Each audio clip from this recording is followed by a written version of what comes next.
Good morning, students. We are back to biomolecules. Under the chapter, we have seen carbohydrates, and under carbohydrates, we saw the structure of glucose, we saw the structure of fructose. Then we saw normal linear chain as well as the cyclic structure which was proposed by the scientist Haworth. Then we saw oligosaccharides, otherwise called as disaccharides, under which we saw maltose and lactose. Third, we are moving to polysaccharides. So, your oligosaccharides and polysaccharides are not included for the final exam, but it is there for the internals. So, I am just giving you an outline. So, what are polysaccharides? Polymer. So, many monosaccharides join together to form polysaccharides. An example for polysaccharide will be starch, which we have already discussed. Starch is a storage polysaccharide. It's a storage carbohydrate. It's a complex carbohydrate for plants. It is also a dietary source for human beings. Okay. So it is a storage carbohydrate for plants as well as it is an important dietary source for human beings. And since it is coming under polysaccharides, it's an example for a polymer containing alpha glucose units, which is consisting of amylose and amylopectin. Okay. So it is made up of alpha glucose units and consisting of two components which are amylose and amylopectin. Since it is not there for final exam, I am just giving you an overview. Just take the example amylose. Amylose is a water soluble component. Okay. So it's water soluble component and it is constituting 15 to 20% of the total starch. It's a unbranched chain. How many units of glucose will be present in amylose? 200 to 1000 units of alpha D glucose will be linked together by means of glycosidic linkage. About amylopectin, it is insoluble in water and it constitutes 80 to 85% of glucose. It's a branched chain polymer of alpha D glucose. It's a branched chain polymer of alpha D glucose. So about the polysaccharide, many monosaccharides join together by means of glycosidic linkage to form polysaccharides. Example starch, which is a storage carbohydrate of plant and important dietary source of human beings. It is composed of alpha D glucose units which consist of amylose and amylopectin. Amylose is soluble, constituting 20% of the starch, composed of 200 to 1000 alpha D glucose units. And amylopectin is insoluble in water, which is constituting 80 to 85% of starch, and it is made up of alpha D glucose units, linear chain. And the second example for polysaccharide will be cellulose. This is your second example for polysaccharides.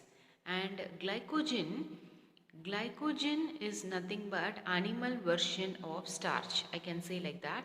See, glycogen is a carbohydrate stored in the animal body. It is otherwise called as animal starch since its structure is completely similar to that of amylopectin, but this is branched. Okay, it is mainly present in liver, muscle as well as in brain.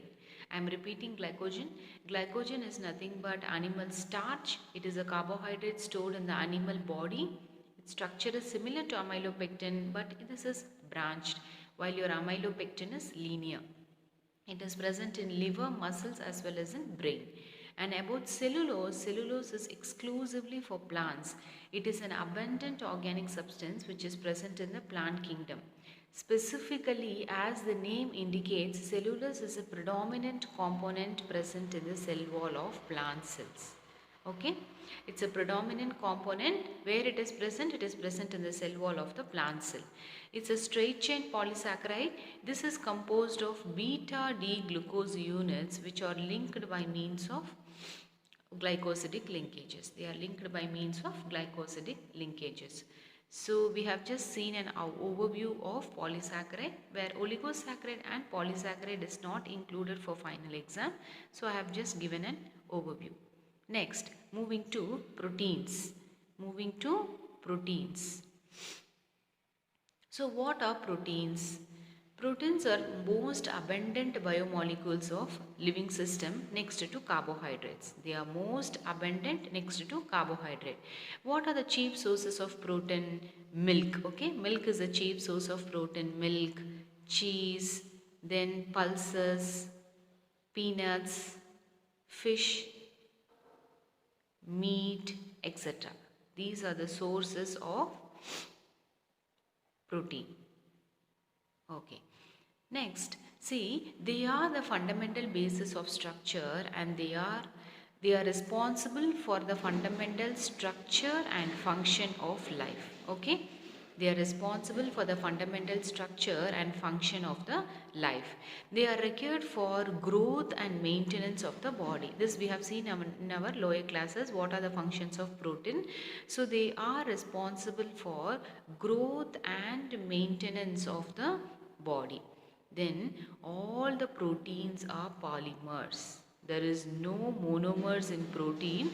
All the proteins are polymers. So what are the monomers? Like, what constitute polymer? Monomers together constitute polymer, right? So what are that monomer? Monomers are nothing but amino acids. They are nothing but amino acids. So these amino acids are linked together to form a polymer, and that is your protein. So let me repeat the introduction of protein. See, proteins are the abundant biomolecules of the living system next to your carbohydrate. The chief sources of protein include milk, cheese, pulses, peanut, fish, meat, etc. They are responsible for the fundamental structure and function of the human body, and they are responsible for growth and maintenance of the human body. All proteins are polymers of alpha amino acid. What is the structure of amino acids? See, the name indicates it is having an amino group, right? It is having an amino group and acid group, right? So it is having two functional group. One is amino group and another one is acid group, correct? So the general structure will be NH2, CH, R, any alkyl group, COOH. So this is your function of the amino acids. So you have an amino group and a carboxylic group. This is your general formula for amino acids. And how to classify amino acids? Amino acids are synthesized in the body. They are non-essential amino acids. Okay, because they are already synthesized in the body. So I am going to refer them as non-essential amino acids. And amino acids which cannot be synthesized in the human body, they should be obtained from the diet. I am going to refer them as essential amino acids. Okay, this is an important objective question. I am repeating. Amino acids are monomers. Many amino acids join together to form a polymer, which is nothing but your protein. And I have told you the general formula for amino acids. They have amino group as well as carboxyl group. Amino acids are classified into non-essential and essential amino acids. Non-essential, they are synthesized in the body. No need to be provided in the diet. While your essential amino acids cannot be synthesized in the human body, but they should be provided from the diet. Done.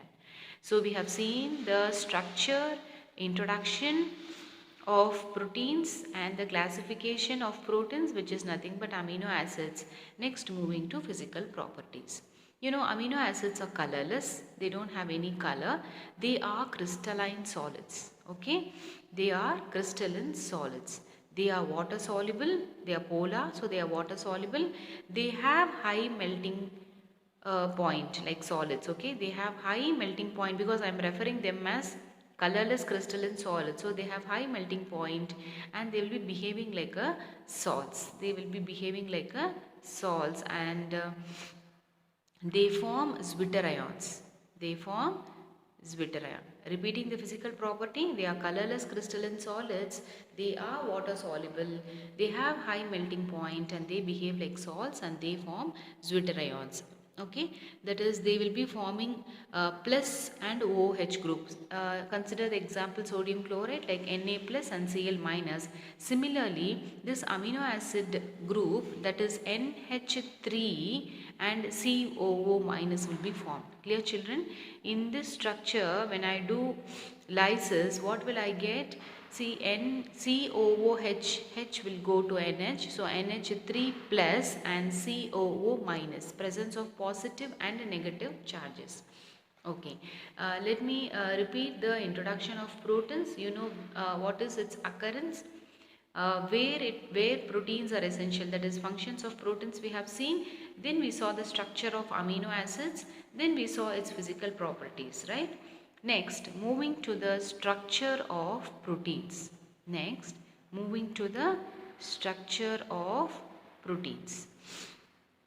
As I told you, proteins are polymers of amino acids. How they are connected? All these amino acids, see, we saw that glucose units are connected by means of glycosidic linkages.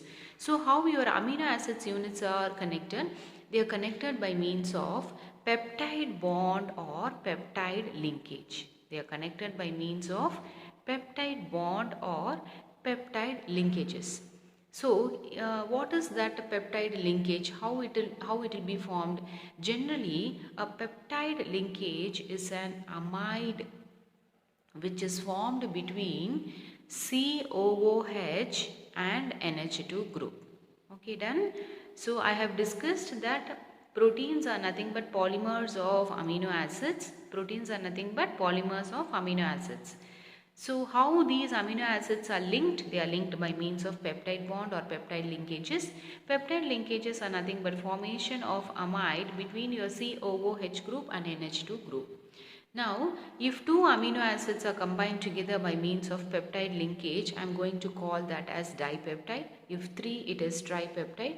If 4, it is tetrapeptide. If 5, it is pentapeptide, etc. Okay. So this depends upon pentapeptide. Okay, so it depends upon the number of amino acids which are linked. Done. Then proteins classification. We saw the basic structural units of proteins as amino acids, and we saw the amino acid classification. Next, we are seeing the classification of proteins.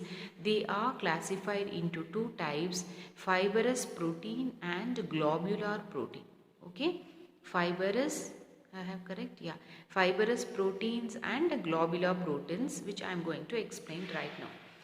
So, till now we have seen monosaccharides, okay, oligosaccharides, then we saw polysaccharides.